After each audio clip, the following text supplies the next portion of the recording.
Ja vielä uudemman kerran toinen varmistus. Pienellä käännöksellä tällä kertaa.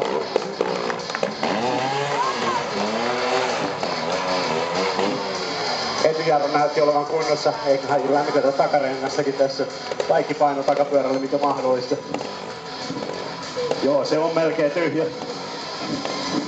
Siellä on itse asiassa vain noin 0,3 kiloa ilmaa. Se auttaa saamaan pitoa täällä esteellä vähän paremmin.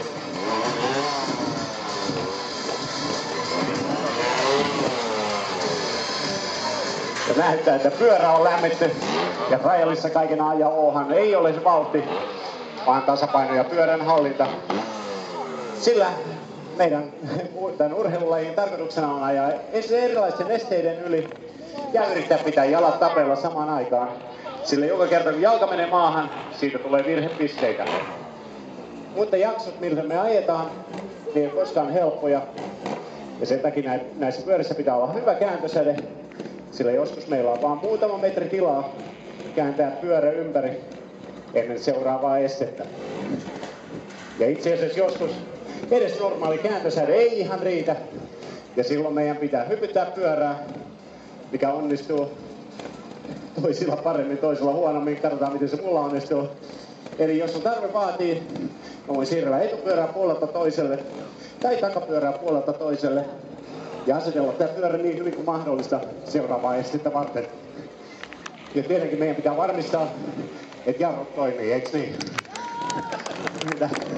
Tässä pyörässä on 6 vaihdetta eteenpäin. Mutta niin sanotusti vain pakki puuttuu.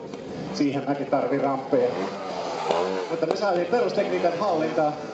Eikö hallita käyttää samaa tekniikkaa näillä esteillä?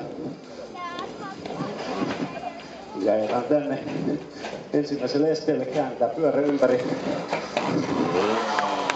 Vielä kun vois syyttää jotain, kuka teki nämä rampit näin pieneksi.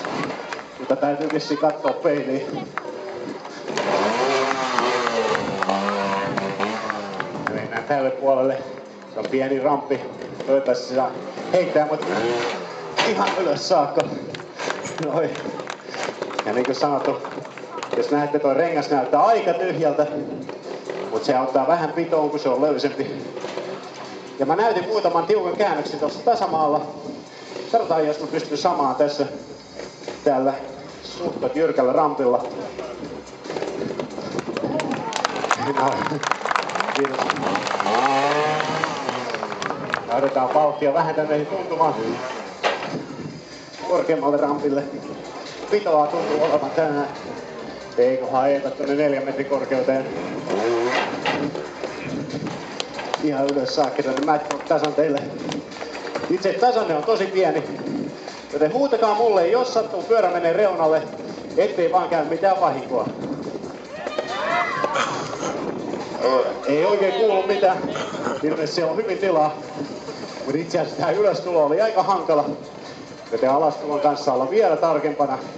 Koska en halua joutua tonne poloon, mikä tuossa on mun edessä. Ja ajetaan täältä ihan rauhassa. Voi Etujarru haukkaa aina silloin täällä pikkasen. Täytyy olla varovainen sen kanssa uudemman kerran. Ajetaan tänne esteille uudestaan. Ja ajetaan näitä hopeita kynnyksiä alas.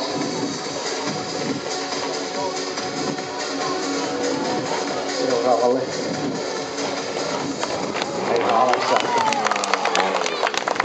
Ja itse asiassa mä voisin näyttää, mistä trialissa on kyse. Eri pyörän hallinnasta. Ja tässä täytyy aina tietää, missä molemmat renkaat liikkuu. Eli ajetaan tehdä ylös. Just tarpeeksi tilaa takarenkaalle, että se pysyy tuolla esteellä. Ja noin, nyt pieni käännös siinä. Eiköhän koitetaan ajaa nää 3 kynnystä ihan suoraan ylös. Ajetaan tuolla ensimmäisen päälle, toisen päälle ja sitten viimeinen.